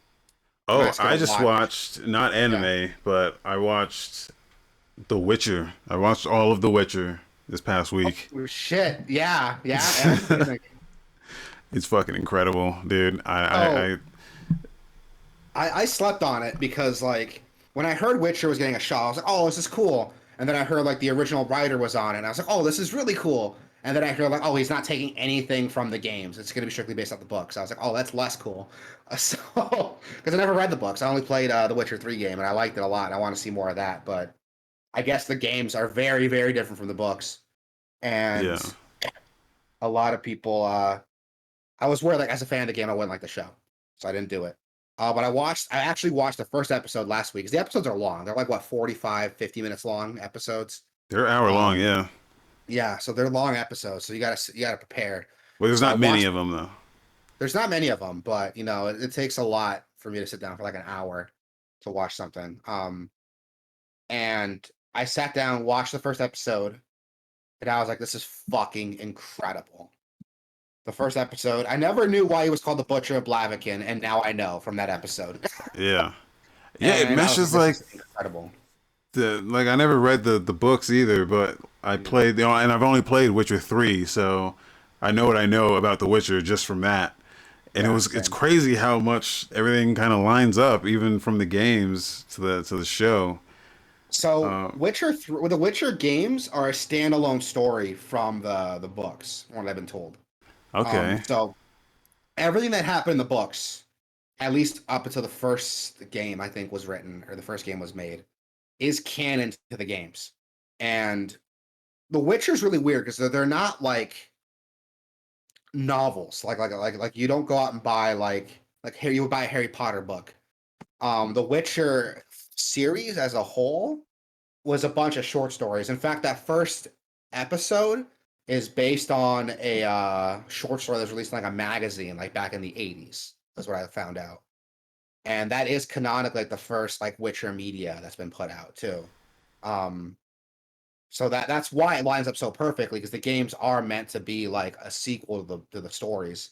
Yeah. And what's cool too, I didn't know this. Henry Cavill, even though they didn't base the shows off the games, he did base his interpretation of Geralt off Geralt from the games. He got his inspiration for his character from the games. So that's why he plays that Geralt so well, because he is basing his performance off the video game performance. So that tickles my fancy a bit. Much like the video game, uh, I'm much more interested in all of the side shit that's happening and not so Yeah. much the like the main story in the show. Like I couldn't tell you what the fuck is happening with the elves and all the like the political shit is like above my head. But all like from episode to episode with like the stuff that happens with like Geralt and the adventures he's going on is more interesting to me. Well, that's what I've been told that the original stories were like short stories of Geralt's adventures. Yeah. And that's what originally drew people in. And like the other stuff with like Syria, the political intrigue, that stuff came later. But the Okay. original story started out like the Butcher of Blaviken stuff. Like that whole thing is its own standalone story. I think it's called like A Hard Choice or something is the name of the original story. Fun fact that main girl that he kills is based on like Snow White. And her crew are like seven dwarves in the original story, but they didn't touch on any of that in the show. Oh. Um yeah, so that's a cool little thing that's there. Um, and that stuff with like Siri you see in the first episode, that wasn't in the original story either. That was put in to kind of flesh that part out because there is an ongoing narrative they need to follow too. They're basically trying to combine like the short story stuff that you got originally with like some of the narrative driven stuff that came later in the Witcher series, Yeah. which is cool. God, we got off topic really bad. Um, but yeah, the show's good. I really liked it. I watched the first episode. I want to get more into it. I'll probably watch it after the show now because we're talking about it. Um, Next story, we got Stalker 2 Heart of Chernobyl was delayed 7 months to December 8th.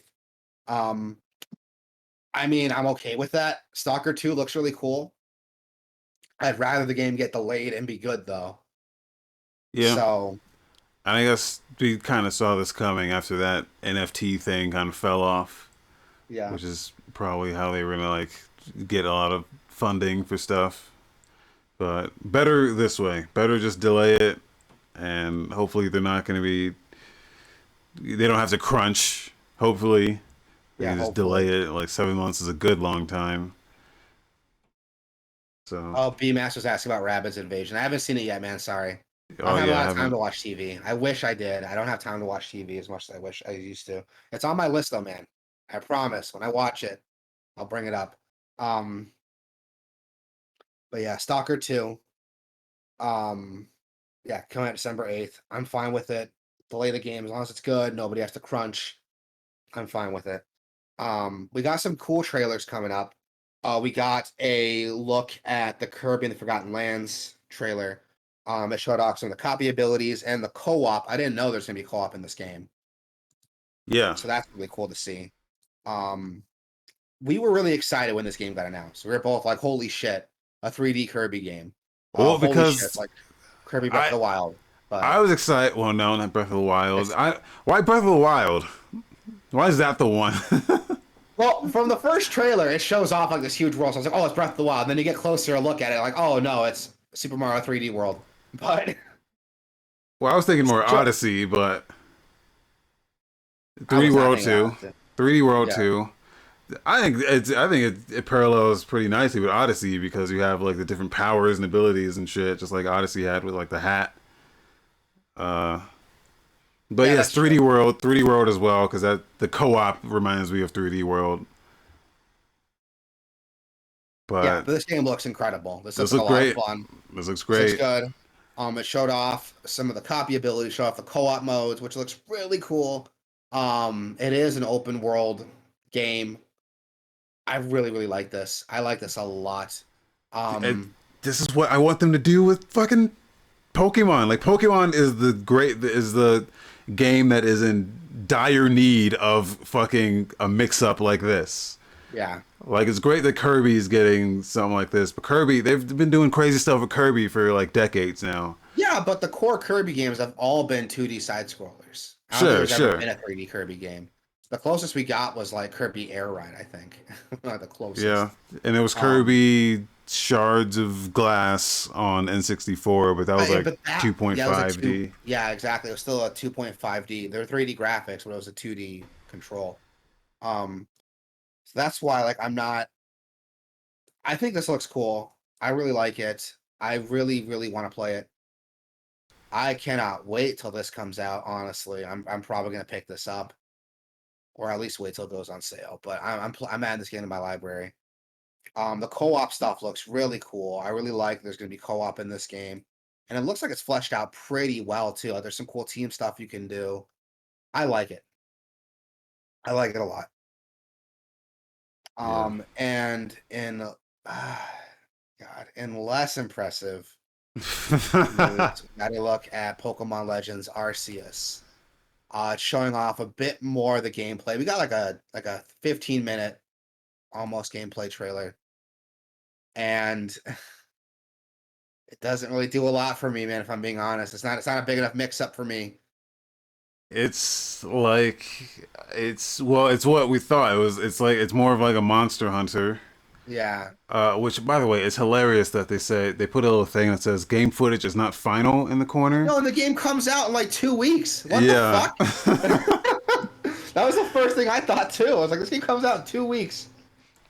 But it's like it's a like a Monster Huntery kind of take on Pokemon, which Like, still, the idea is still cool. Like, it's still a different thing for Pokemon, but it's not as big. It's not as uh, crazy as we were hoping it would be. Definitely not fucking Breath of the Wild. And I don't know. It's a bummer. It looks like shit though, man. Like it looks like dog Yeah. shit. I just can't get That does over. not look like a Switch game. This looks early GameCube, dude. Like it's bad. Yeah. I'm going to play this just to let you know. This is going to be played by me, You just so I should get can. a physical copy, and then when you like quit it, you can give it to me so I can play it. Because I don't want to spend $60 on this. I feel like I'm gonna regret it if I spend $60 on this game. Yeah. There's a lot. Um, It has a lot of content. It's not. It doesn't look bad, you know, but it definitely it's definitely different for Pokemon, and that's good. That's a good thing. Is that it's different. Uh, but it's still yeah, it's and here's the thing that bugs me too: is this supposed to be like a spin-off, or is this like the next evolution of Pokemon that we're getting here? no. This is a spin-off. Exactly. Definitely.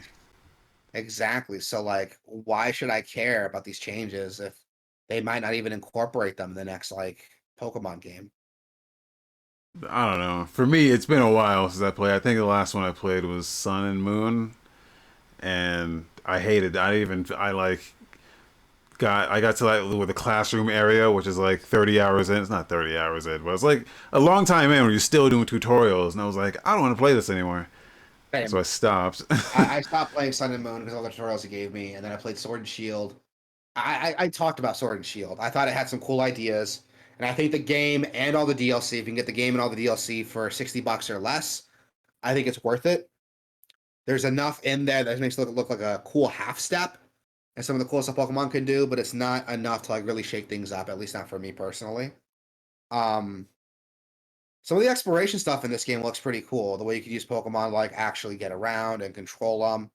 There's some cool stuff in here, but Yeah, I'm like like, what is this. this gonna do? How much is this gonna come back in mainline Pokemon though? This doesn't have to be a Pokemon game. Like it could be any. It could be a Digimon game or like Honestly, it probably any. worked better if it was a Digimon game, if I'm being Yeah, honest. probably.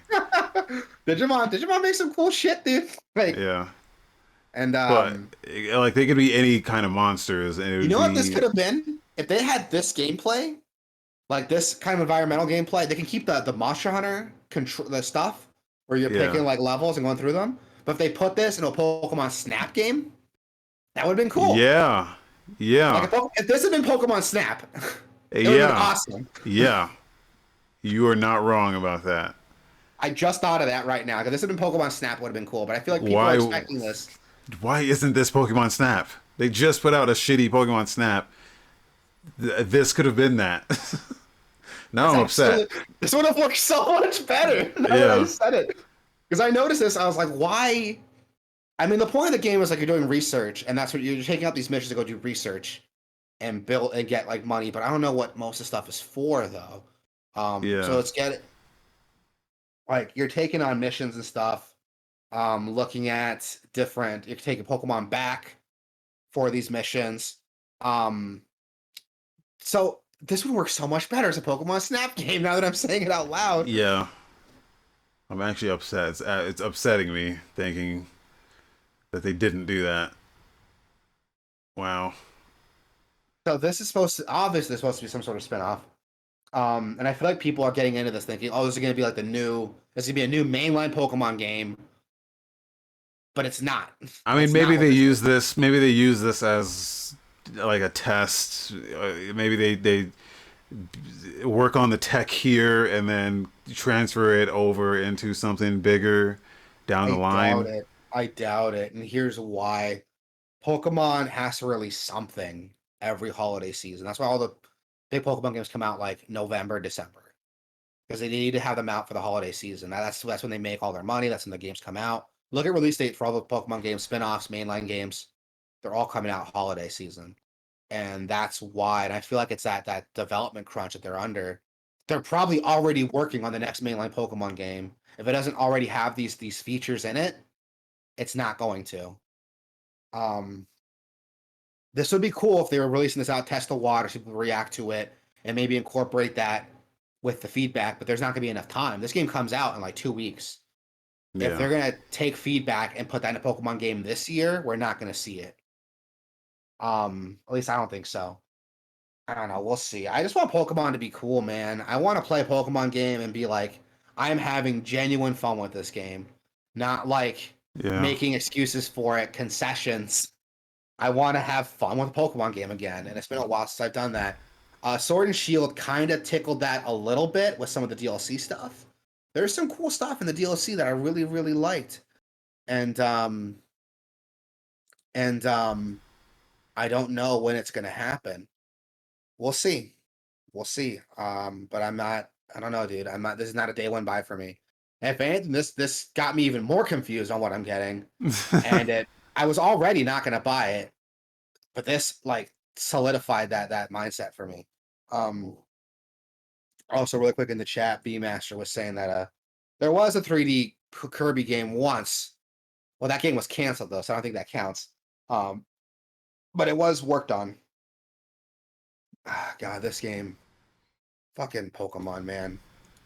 As a Pokemon fan, this like hurts because Pokemon can be something really, really fucking cool, Yeah. but they just don't do it. They don't do it. They can do something really fucking cool with Pokemon, but they don't do it. Ah, God, I'm pissed off now. Um, moving on. We got Dying Light 2, Stay Human. This game still looks dope. Dying Light 2 looks awesome. Like, Yeah.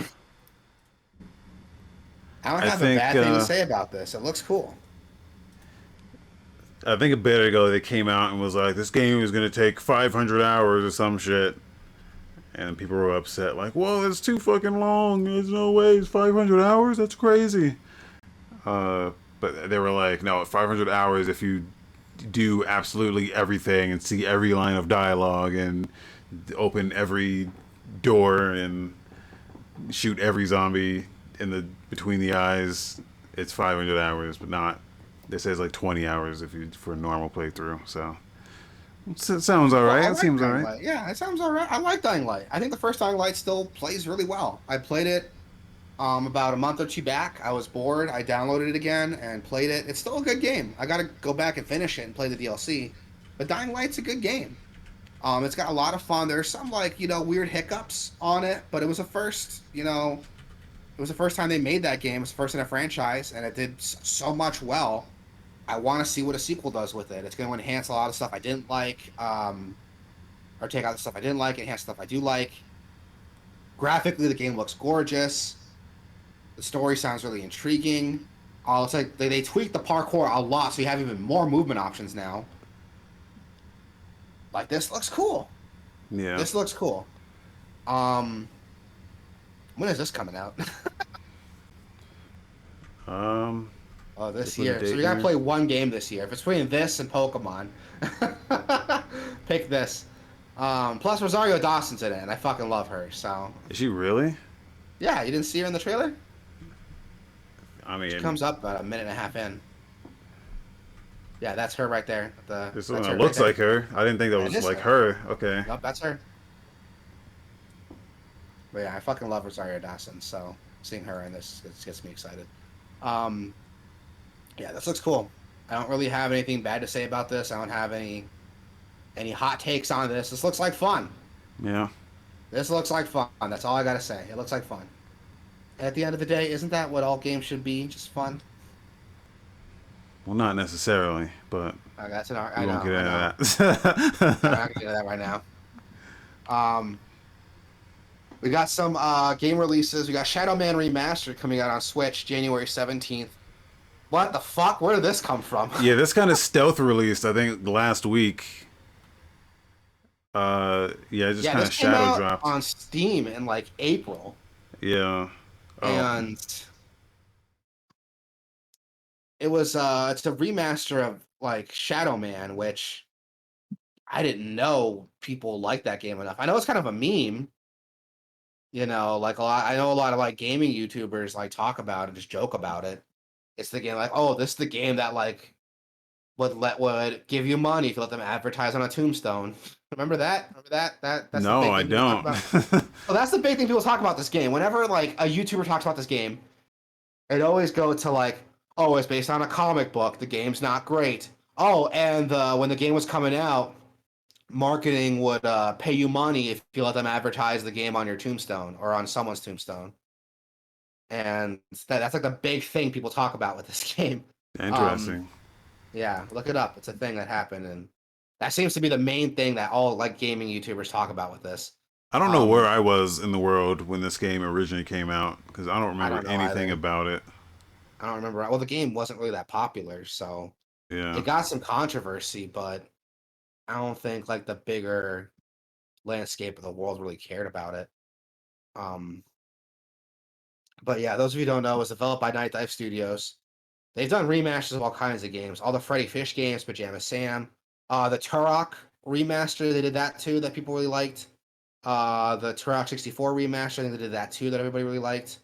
Um, so this is they've done some good jobs on remaster. Shadow Man is a game I didn't think anyone was asking for, honestly. It might be worth checking out if they fix some of the bullshit that was in the game originally. But I don't know. I never played Shadow Man. I don't care enough to like buy the remaster. But I mean, it's there, man. You can play it now on Steam or wait till the 17th to come out on Switch. I think I hit the other consoles last week too. Oh yeah, That's a so there you $20 go. game. Yeah, which might be worth $20. Yeah. Um, Up next we got Nobody Saves the World. Is this the game I'm thinking of? That's like, yeah, It's a this is like roguelike. that. Yeah, it's that roguelike from the Guacamelee guys. Yeah. But it lets you like cross over like your forms and stuff, and each like form you unlock has like skill trees. Right? Is this the one I'm thinking of? Yeah, Yeah. yeah, this is the one I'm thinking of. This one looks dope. This actually looks really cool. And I like Drinkbox Studios. They did I've only played Guacamelee 1 and 2, and Severed, and they were all Severed. excellent. Yeah. Severed's really, really good. Um, so this looks cool too.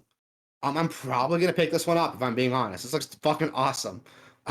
um, is it coming out on Switch or is it just like Steam right now? Hold on. Why do you buy games on Oh. Switch? Because I like playing them portably, dude. Gross. I like just sliding down on my bed and just playing on my Switch. It feels good. Don't shame me. Um, yeah, it's on all major consoles and PC, so I'll probably end up just buying it on Steam, honestly. It's been a while since I bought like a new game, and this is like I think I'm gonna like this one a lot. B Master also mentioned they did Tales from Space and About a Blob.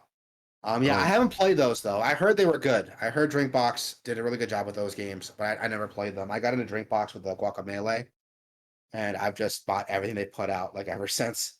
Um, but yeah, this looks really cool. I really want to pick this up. It's coming out January 18th. What day is that? Is that it's a Tuesday? I'm off on Tuesdays. Ooh, and it's multiplayer. maybe that's our Tuesday game. Maybe that's our Tuesday game. Well, it has the details out a little bit more. I need to see what my wife and I are doing on Tuesday. I don't think we're doing anything because those of you who don't remember, I got diagnosed with COVID last week. So I should probably be quarantining for the next like at least another week. But we'll see what happens. This might be a fun Tuesday game though. Yeah, moving on. January 20th, we got Tom Clancy's Rainbow Six Extraction coming out on everything. Um, are people excited for this game? Like really? No, I think the most excited people got was when they realized they didn't have to buy it because it's going to Game Pass. Exactly. This is something that like weirds me out. This game is like so this is like a squad based PvP shooter, kind of like Counter Strike, right? Like that's what it's supposed to be. No, well, that's what Siege is. This is a co-op. It's a Left 4 Dead, I guess, but Okay, that's what this is. with Rainbow Six mechanics. Oh, I don't know how I feel about that. I never played Rainbow Six, so Rainbow Six is Siege is very good. It's very good maybe I won't buy mechanically. it then. Um, so that's why like the idea of this isn't too bad, but it's just like it just seems so uninspired and bland and boring. Yeah, this looks. I don't know. I mean, it's gonna be on Game Pass, so you might as well just try it. Is everything trying to be a Left 4 Dead clone now? We're getting a lot of Well, hate. there's like a middle ground. This is more of like a there's a game called GTFO that's more of like you get into a space and there's like zombies there and you kind of have to sneak around so they don't find you. Like there's a stealth aspect to it that they emphasize, but you can go in loud, but it's like it's harder. Gotcha. But it's more of like go get in, get a thing, and get out. Okay, Yeah, that's why it's called Extraction. Okay, that makes yeah, sense. So, what was I gonna say? Yeah. So this is coming out January 20th. It's gonna be on Game Pass, so check it out. We also got Windjammers 2 coming out. Aren't you like super into Windjammers? yes. This Yeah. is if you don't know about Windjammers, it's like an old Neo Geo like arcade game, and me and my friends would play it like in college. I was introduced to it because I had a guy who was like he had like emulators on his laptop, and he would bring out these like Neo Geo was just an emulator I never fucked with. It's complicated to get those stuff working. Yeah. Uh, but he had Windjammers, and that was the first time I'd seen it, and I was like, holy fucking shit, dude! Like this is some incredible just 1v1 competitive Yeah. action, but not like a fighting game though. Like it's like a sports game with fighting game mechanics, Yeah. and You talked about it. Didn't they make like a, I don't know if it was a remake or like a remaster or something of the they first yeah, Windjammers? they remastered it and put it on like PS4 and shit.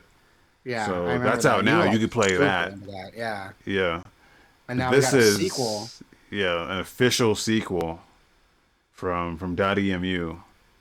I love the art style here. The graphics are so good. Yeah. Like I love me like hand-drawn 2D graphics. Really good hand-drawn 2D graphics give me a boner, and I love this. Um Seriously, dude, like anything like Way Forward puts out, like dude, I love it. All the Way Forward stuff with the hand-drawn animation. Arc System Works before they went to 3D models all had great art. Stuff like that. Just I love it. I love seeing stuff like that. Skullgirls still to this day, I think is a fucking beautiful game. Yeah. Um so anything with like hand drawn graphics like that, look, I love it, and this looks great. I might buy this just on the graphics alone, dude. The Um, gameplay though is like where this thing is like it's so much fucking like once you're in it, man, it's so competitive. It's just it's got all the beauty of a fighting game, but without it's a lot easier to get into because you're just throwing a frisbee back and forth and like that's it. But it gets so intense, man. Like some of the matches we had back in college with this game was if just so you intense. like these kinds of, if you like that like feeling, a fighting game you might like is Samurai Showdown. I think you might love Samurai Showdown Yeah, I still because haven't tried much of that. so what's cool with Samurai Showdown is that it doesn't focus on like combos. So it's not this big like combo heavy like Marvel vs. Capcom fighter. No, it's very slow, deliberate. The game works more on stuff like punishes and quick reactions and mind games because you can knock out a like half of someone's health in like one really good hit. And that's what that game Okay. focuses on is like it's like a sword fight basically. Where a couple really good hits can like end a fight. So you might like that more. The whole game is built around like parrying, guarding at the right time, um, when to cancel, when to get aggressive, when to be defensive. It focuses on a couple really good hits, not like long combo strings. So you might like that a lot. It's a recommendation. If you want to get something that gives you that same feeling without like having to learn a really intricate fighting game and learning all these intricate mechanics, you might like Samurai Showdown.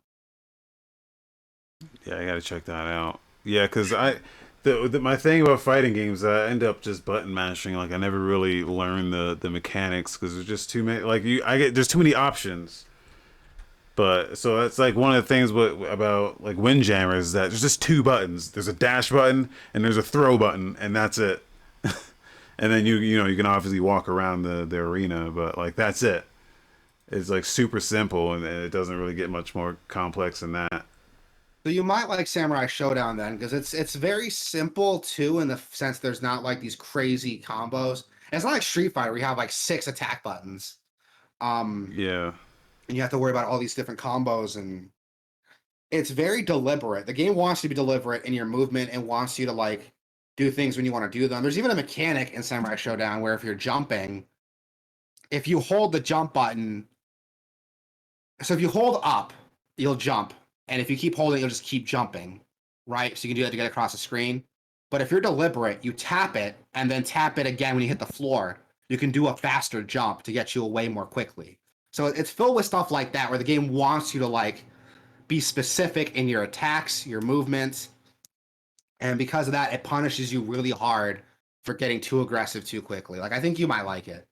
It's a lot simpler compared to most fighting games. There aren't these long like combos to memorize. yeah, But there are like inputs you want to do, but they're more there to like give you some more utility. Like, you'll like it. I think you'll like it. Just give it a shot if you can find it somewhere. It's probably really cheap now, honestly. Give it a try. I think you might like it a lot. After Windjammers, we got January 21st. We got MouseCraft coming out on Xbox One. I forgot this game existed. um, this is a game I heard about forever ago. God, this game. So it's like Lemmings mixed with like Tetris. It's a puzzle game. It's supposed to be a pretty good puzzle game, actually, from what I've been told. I don't Oh, think I've that's a ever heard of loud this. trailer. That is a very loud trailer. The second trailer in the Steam, like click on the second trailer and listen to this guy. It is so fucking loud. It scared me. I thought you were yelling at me. Okay, here we go. Going in. Please get it, you mice! Oh, hello. Jeez. You're probably wondering. Right? It's why I so can't loud. make Like, Yeah, the voice I got acting's I got funny. the volume kind of limited, so it's not gonna be I too had it loud up for me. loud, But and I thought like you were yelling at me because it's got this like echo to it, like it's like a yeah, microphone, a mic. So I was like, "Why are you yelling at me, dude?"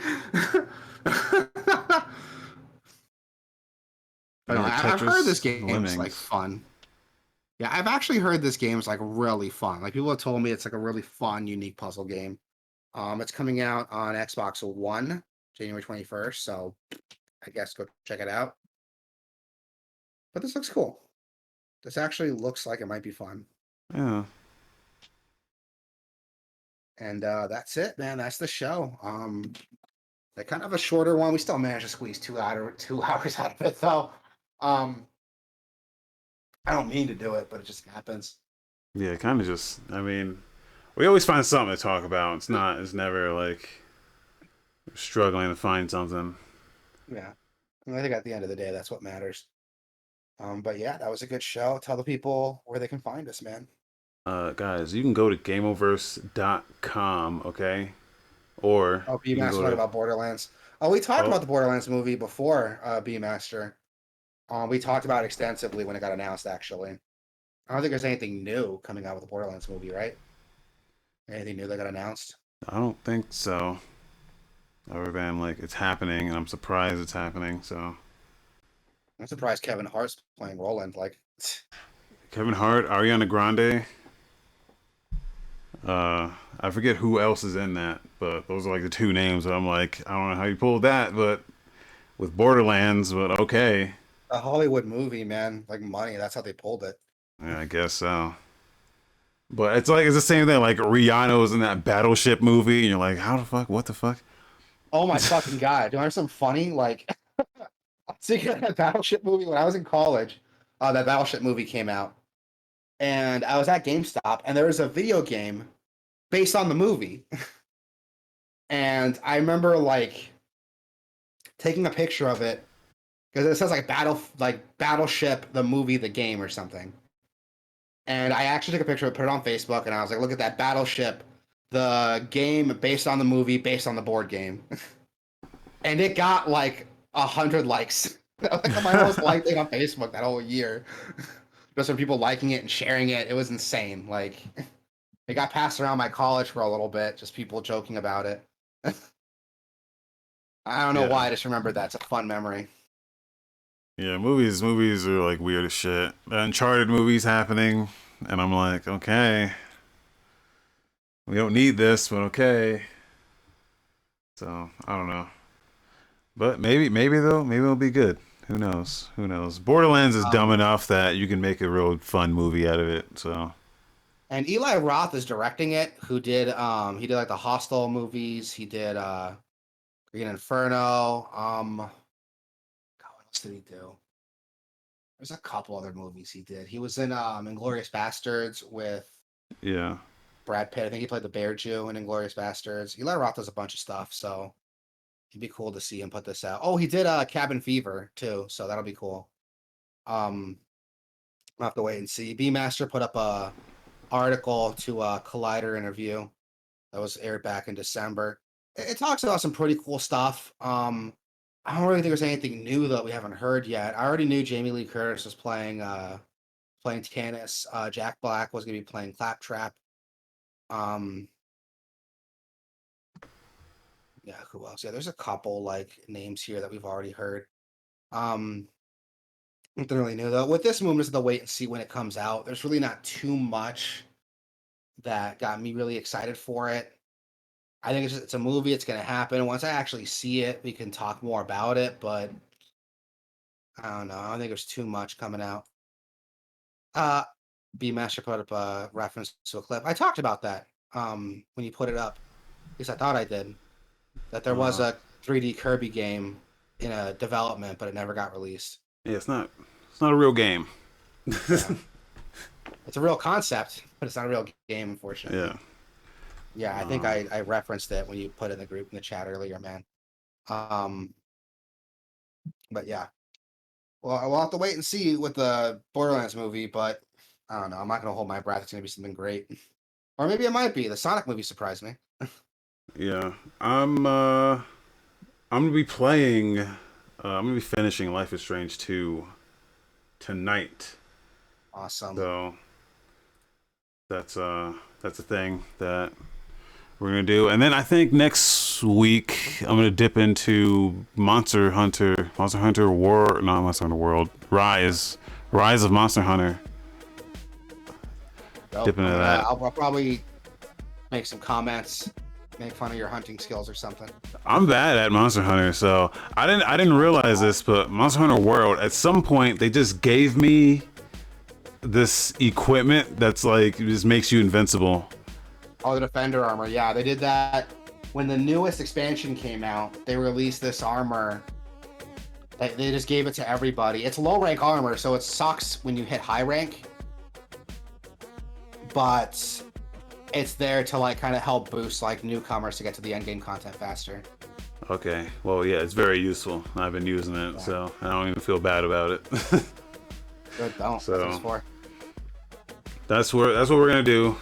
Life is Strange finale tonight, and then some Monster Hunter on Monday, and then maybe Nobody Saves the World on Tuesday. We'll see about that, but that's gonna do it.